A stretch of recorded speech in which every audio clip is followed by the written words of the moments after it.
you so much for clicking on this video. Hope you're having an awesome day. Thanks for taking some time out of your day to hang out with me. Today's video I'm super excited because it is another amazing collab with Get This Glowing, Joy's Beauty Johns, and Becca's Beauty Channel. Last week we brought to you guys our top 5 wedding palettes, and this week we're going to be doing our top 5 affordable summer palettes. I've been really enjoying these videos because I am going through my collection and choosing out my picks that I think are summery and then seeing what everyone else chooses. In our wedding collab, there were no overlaps. We had some similar brands like ColourPop, Anastasia, Beverly Hills. Everyone's videos will be linked in the description box to check out their picks, and if you're visiting from any of their channels, welcome. Thanks so much for checking me out. I hope you subscribe and give this video a like before you leave. Not gonna lie, it was very hard for me to choose out just 5 palettes, and they had to be nonetheless affordable. I think we all have different definitions of what affordable would be.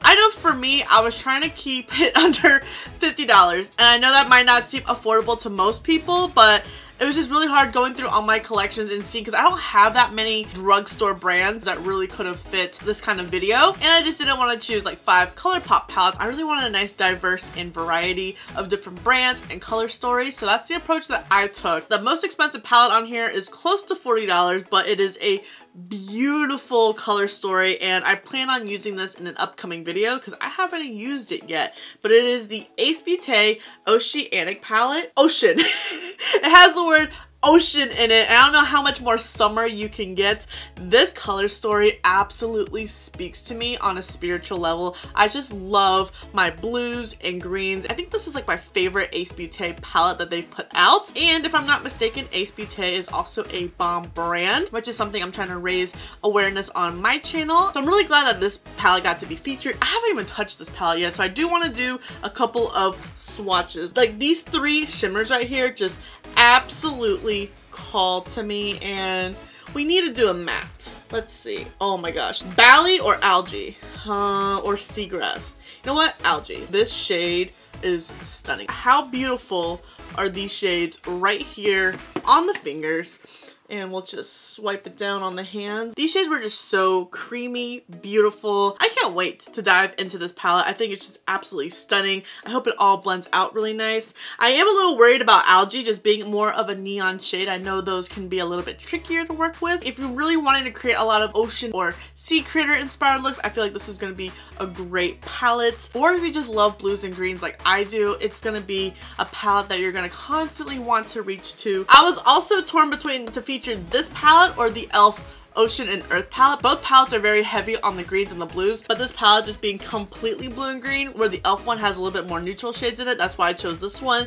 And I also want to see how the Menagerie Whale Song palette also compares to it. That would have been a good pick too, because Whale Song, a giant whale. They also have like the Ink palette, which is very purple, has a very cute octopus on it. And then I'm glad Becca reminded us that it is affordable palette. I had set aside the Natasha Denona Sunset palette. I felt like Jawbreaker was also a good choice. Now going a little bit more affordable, stuff that you can find at Ulta, I was very torn if I wanted to choose Jaclyn Hill Volume 2 or this Morphe palette, and I actually went with the other Morphe palette because I feel like Volume 2 is good for the sunsets, but it would probably be a little bit more appropriate for the fall. Morphe 35H I decided to go with because this palette reminds me of the 4th of July. You got your reds and blues again. I am a sucker for blue eyeshadow. I've always been a lover of blue eyeshadow. I am glad it made its comeback, and I am here living for it. I feel like this palette can also be very good if you are starting out in color, because these blue shades work out super nice. I got a lot of use out of this last summer, and I actually pulled this palette out recently too because it's going to be featured in an upcoming video as well. If you definitely lean towards like the more neutral side, you're going to get a lot of good use out of it. It is a lot warmer than just being neutral brown. Or if you're like me and you love doing pops of color on the lower lash line when you have a neutral look, these blues are really going to pop. This palette just has a lot to offer in my opinion. You get like the warm side and the cool side of summer. I have to do swatches. That's something I kind of regretted not doing in my wedding palette video. I'm a sucker for swatches. I really resisted, and then when I saw everyone else doing swatches, I'm like, what am I doing? Why didn't I do any? Some of my favorite shades in this palette, like this shade right here. I don't know the names of it because it was either on the plastic or the box and it has since been discarded. This blue right here, this matte shade right here, and this all over the lid is absolutely stunning. Boom! You got 4th of July right there. these swatches are just absolutely stunning. Like I feel like that on the lid and then that blue on the lower lash. Oh my gosh, beautiful look right there. That is like one of my favorite color combinations. Just a beautiful bronze gold on the lid and then just like a bright ass blue on the lower lash. Oh, I am obsessed. But this palette retails for $25. For a while it was an Ulta exclusive and then they put it on their Morphe website. I even did like a full face just using this palette where I use that for like eyeliner and to fill in my brows. Then you got like some bronzing shades and then you can use some of these as blushes or even highlighters like this shade, and then of course an eye look. I definitely find this palette to be very versatile, as well as it's a very good Morphe quality palette. I feel like Morphe has been notorious to be a very hit or miss because for a while there's like a conspiracy theory if only like the collab palettes had a good formula and then every other palette was kind of crap. But this palette I did not run into any issues. It has very good quality like the 39S palette, which is my second favorite Morphe palette. The next palette, which I think is about $25 as well. It's a little bit more expensive for only 9 pans. It's the Hank & Henry Sweet Tooth palette. I have been obsessed with this palette since I picked it up during Boxy pop-up. I never really thought about loving pastels for both spring and summer because I kind of asked Griffin, what colors do you think when I say the word summer? And he said, teals, pinks, blues, bright greens for margaritas, and I was like, yes, this is why you're my husband. I love margaritas, and this green right here just screams it's margarita time. If I couldn't use Jawbreaker, I'm gonna use this as my pastel palette. I feel like these pastels are a little bit more vibrant instead of like the Morphe 35 eye palette. That was very hard for me to build up. Everything just faded away, but these pastels seem to work out a little bit better. My only complaint is that these two shades just look very similar to each other. I'm not big on yellow, but this palette makes me love yellow. I never thought Hank & Henry was gonna be a brand that I got into. I even bought one of their mystery boxes, so I'm very excited to see what's gonna be in store and seeing how that works out because I haven't had like the best experience with their brand. Their eyeliner and mascara were just kind of eh to me, so I'm very excited to at least find one product by them that I really enjoy and then hopefully some more in that mystery box. And they're so creamy, and the pinky was struggling a little bit, but do you see these two shades right here? And sorry if my swatches are not the best. I normally don't swipe all the fingers at once. As I mentioned with the Oceanic palette that I haven't used it yet, this next palette I haven't used yet either. It's a very new brand to me. It's by Chantal E Cosmetics, but the Suns Out Buns Out palette, look, it's a very summer scenery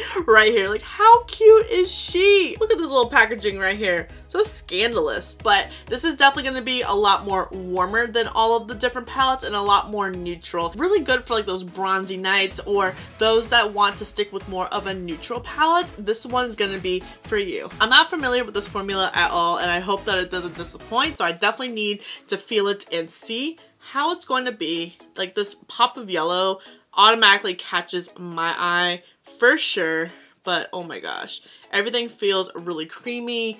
Oh, beautiful warm look right there. Neutral lovers are going to love this. Oh my gosh, look at those swatches too. Absolutely stunning. It's a very pretty palette, and I'm about to look on their website for more. I definitely had to throw in just at least one neutral palette in here because I don't want each palette to be completely overwhelming colorful, because I know that's not going to be everyone's taste. There was a time where I was just reaching for palettes like this. That's why I didn't want each palette to be bright, vibrant, lots of different colors going on. So I figured that at least including one neutral palette would be really good. The last palette, which I actually have on my eyes today, is the Zulu palette by Juvia's. I was on the fence about, do I include Warrior 3 or Zulu? And I ended up going with Zulu. These shades right here with like Ocean and Margarita, I definitely just had to include. But I felt like that this palette highlights summery sunsets with the purples and the pinks, which is something that I focused in on the crease. And then I ended up brightening the look even more with this green and blue, and I am obsessed with the look. I really wasn't sure what kind of lip to go with. At first I was gonna do a nude lip, and then I opened up my liquid lipstick drawer and I saw this Ofra one, and I put a gloss over it because I can't live with a lip anymore without a gloss. I really enjoy the Juvia's formula, and it's another bomb brand as well. I think out of all of these palettes, this is my favorite formula. The mattes are a little bit drier, but it's okay. And this palette doesn't swatch nearly as good, doesn't do the shades justice. This formula really allows you to build up to your liking, which is something that I really got comfortable with doing, like these really bright looks, because a lot of palettes can be very bam in your face and then you get very overwhelmed, and I like being in more control with my formulas. I don't even know what to swatch because it's all just so pretty. Like, you will see on the swatches that these mattes aren't nearly as bam in your face. Pinky's struggling.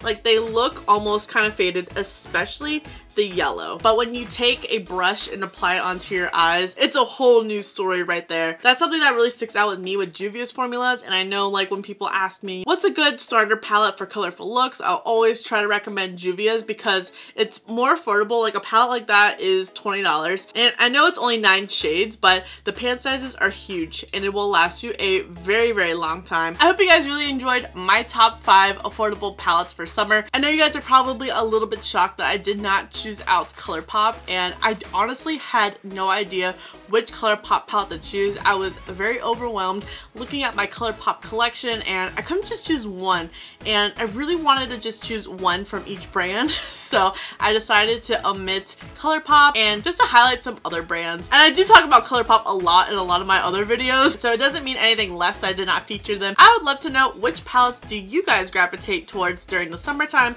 Do you own any of these palettes that I featured in this video? How was your experience? And if you don't have these, do you have palettes from that brand? I know I'm very curious to see what everyone else's picks were. And summer solstice is around the corner. Do you guys celebrate it or do anything fun? I would definitely love to know in the comments as well. Thank you so much for watching. I really hope you enjoyed this video. Don't forget to subscribe before you leave. And if you don't, thanks for the view anyways, and I'll see you in the next video.